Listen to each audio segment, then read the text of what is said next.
Hello, नमस्कार. श्री स्वामी समर्थ सगळ्यांना. आपल्या यूट्यूब चॅनलमध्ये सगळ्यांचं खूप खूप मनापासून स्वागत.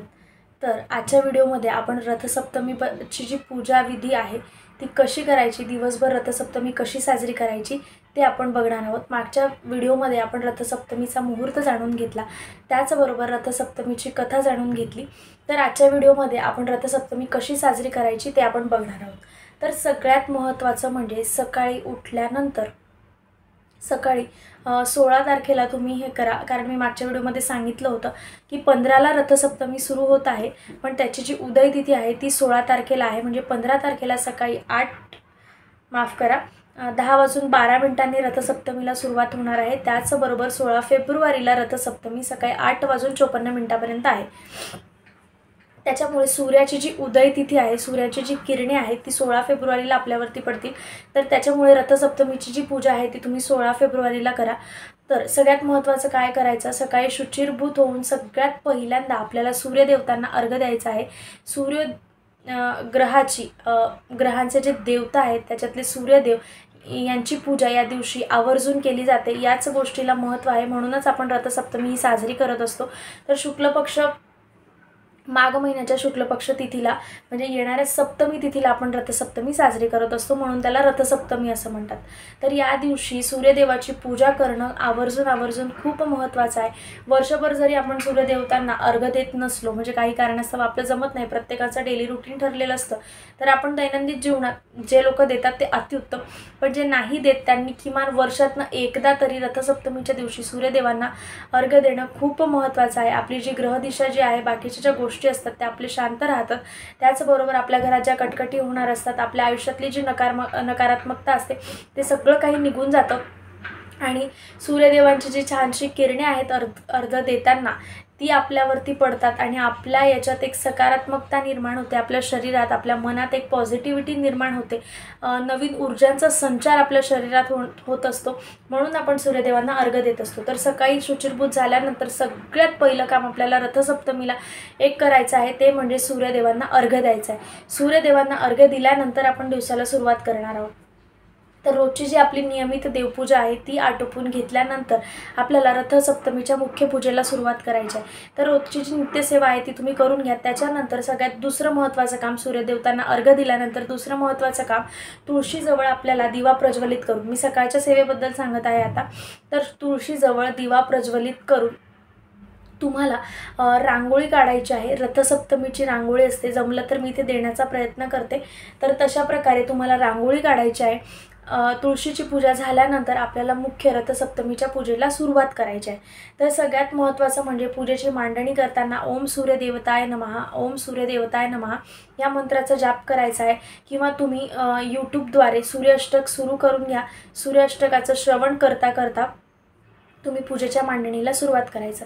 तर देवघरासमोर इतरत्र आपण बाकीच्या जशा पूजांची मांडणी करत असतो तशा एका छोट्याशा पाटावरती स्वच्छ कापड अंथरून तुम्हाला तिथे सूर्यदेवतांचा रथसप्तमीचा जो फोटो असतो पूजेचा तो स्थापन करायचा आहे.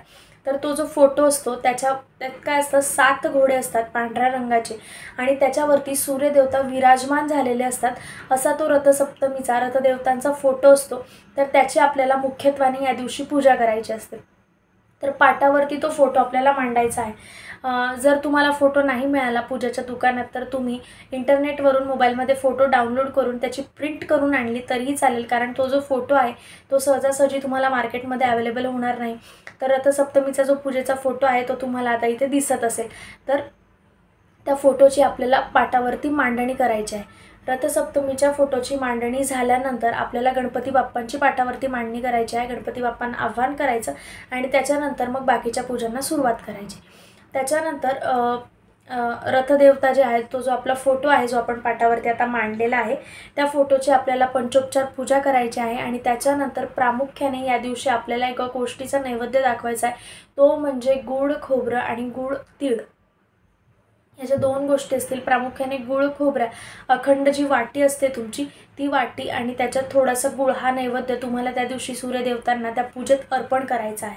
पूजा अगदी साधी आहे. पूजा करताना तुम्ही ओम सूर्यदेवताय नमः, ओम सूर्यदेवताय नमः या मंत्राचा मांडणी करता करता जाप करा. त्याच्यानंतर मांडणी झाल्यानंतर मांडणीमध्ये अजून एक गोष्ट तुम्हाला पाटावरती मांडायची आहे, ती म्हणजे सप्तधान्य. तर सप्तधान्य कशा प्रकारे मांडायचं, जसं आपण धनत्रयोदशीच्या वेळेस एका मातीच्या बोडक्यामध्ये 7 मातीच्या बोडक्यांमध्ये 7 सप्तधान्य घेत असतो, त्याचप्रमाणे या दिवशी जर तुम्ही एकाच बोडक्यात 7 धान्य घेतले तरीही चालेल किंवा 7 वेगळे वेगळे मडके भरले तरी चालेल. या दिवशी सप्तधान्याची पूजा करण्याला खूप महत्त्व आहे, म्हणून पूजेच्या मांडणीमध्ये तुम्ही सप्तधान्याचा समावेश करून घ्या, धान्याची पूजा करा. आणि त्याच्यानंतर सूर्यदेवतांना म्हणजे तो जो फोटो आहे त्याला तांबड्या रंगाचं फूल अर्पण करणं खूप महत्त्वाचं आहे. तांबड्या रंगाचं म्हणजे तांबड्या रंगाचं जे गुलाब येतं किंवा शेवंतीचं फूल जर तुम्हाला मिळालं असं ब्राऊन कलरचं वगैरे, तर ते तुम्ही अर्पण करू शकता, त्यालासुद्धा एक विशेष महत्त्व आहे. तर ही पूजा मांडून झाल्यानंतर आता कुठले स्तोत्रमंत्र म्हणायचे ते मी तुम्हाला सांगते. तर पूजा मांडणी झाल्यानंतर पंचोपचार पूजा करून घ्यायची, हळदी कुंकू व्हायचा, फुलं व्हायची. हे सगळं झाल्यानंतर आता तुम्हाला ओम सूर्य देवताय नमः या मंत्राचा जाप आपण करत होतो, त्याचबरोबर आदित्य स्तोत्र आणि त्याचबरोबर सूर्याष्टकम स्तोत्र या 2 स्तोत्रांचा जाप करायचा आहे. तर हे स्तोत्र जर तुम्हाला वाचता नाही आले, तुम्ही गुगलवरती केलं तर तुम्हाला दोघंही स्तोत्र मिळून जातील सर्च केल्यानंतर. पण जर नाही आलं तर यूट्यूबवरती दोघंही स्तोत्र अवेलेबल आहेत, तुम्ही यूट्यूबवरती लावून द्या आणि हात जोडून फक्त स्तोत्राचं श्रवण केलं तरीही चालेल. ही झाली तुमची पाटावरची मांडणी आणि त्याचबरोबरची पूजा. त्याच्यानंतर प्रामुख्याने सूर्यदेवतांचा अर्घ ही पूजा, त्याच्यानंतर तुळशीजवळची पूजा आणि रांगोळी, आणि त्याच्यानंतर आता सगळ्यात महत्त्वाची गोष्ट म्हणजे रथसप्तमीच्या दिवशी एक गोष्ट आपल्याला आवर्जून करायची आहे, ती म्हणजे दूध उतू जाणं. तर दूध उतू जाणं, जसं आपण एरवी असं निष्काळजीपणामुळे आपलं दूध उतू जातं, पण यावर्षी आपल्याला म्हणजे या दिवशी आपल्याला आवर्जून दूध हे उतू जाऊ द्यायचं असतं. तर काय करायचं, चूल तर आता प्रत्येकजण आपण पेटवत नाही, तर तुम्ही गॅसवर सुद्धा उतू गेलं तरी चालेल किंवा चुलीवरती उतू गेलं तरी चालेल. तर एका छोट्या पातेलीमध्ये तुम्हाला दूध घ्यायचं आहे, त्याच्यात साखर घाला आणि त्याच्यानंतर ते दूध पूर्व किंवा उत्तर दिशेला उतू जाईल अशी काळजी तुम्ही घ्या. जर तुमची पूर्व उत्तर मांडणी असेल तर अतिउत्तम, काही हरकत नाही, पण नाही तर मग काळजी घ्या की तुमचं जे दूध आहे ते पूर्व किंवा उत्तर दिशेला उतू जाईल. उतू जाऊ दिल्यानंतर ते दूध जे थंड झाल्यानंतर तुम्ही घरात जितकेही लोक असाल त्या दुधाचा प्रत्येकाने नैवेद्य म्हणून ग्रहण करायचं आहे. तर अशा प्रकारे प्रामुख्याने या 3 ते 4 गोष्टी आपल्याला रथसप्तमी साजरी करताना करायच्या आहेत. तर रथसप्तमी ही वर्षातनं एकचदा येत असते, पूजेसाठी आपल्याला खूप काही लागणार पण नाही आहे, अगदी ज्या आपल्या घरातल्या गोष्टी आहेत दैनंदिन जीवनातल्या तेच आपण करत असतो, त्याच्यामुळे पूजा करायला विसरू नका. खूप महत्त्वाचा दिवस आहे, सूर्यदेवतांचे आशीर्वाद या पूजेतनं आपल्याला लाभतात, त्याच्यामुळे प्रत्येकाने ही पूजा जरूर करावी. आणि सूर्याचं अर्घ्य द्यायचं जे म्हणते मी आहे ते घरातल्या प्रत्येक व्यक्तीने द्यायचं आहे, म्हणजे लहानांपासून मोठ्यांपर्यंत म्हाताऱ्या व्यक्तींपर्यंत प्रत्येकाने सूर्याला अर्घ्य द्यायचा आहे.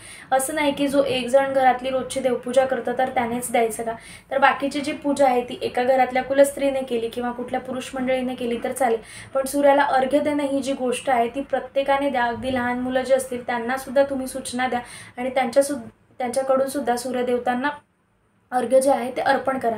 आणि सूर्यदेवतांना जेव्हा आपण अर्घ्य अर्पण करू तर शक्यतो तुमचा जो पेला असेल म्हणजे ज्याच्यातनं आपण अर्घ्य देतो तो तांब्याचा असावा आणि त्या पेल्यामध्ये तुम्हाला प्रामुख्याने हळदी, कुंकू, अक्षदा आणि कापूर या 4 गोष्टी घालायच्या आहेत. सुरुवातीला माझ्या सांगायच्या राहून गेल्या, तर मी तुम्हाला आता व्हिडिओच्या शेवटी सांगत आहे. तर आवर्जून ह्या प्रामुख्याने ह्या 4 ते 5 गोष्टी तुम्ही जरूर कराव्या, याचं फळ तुम्हाला मिळेल.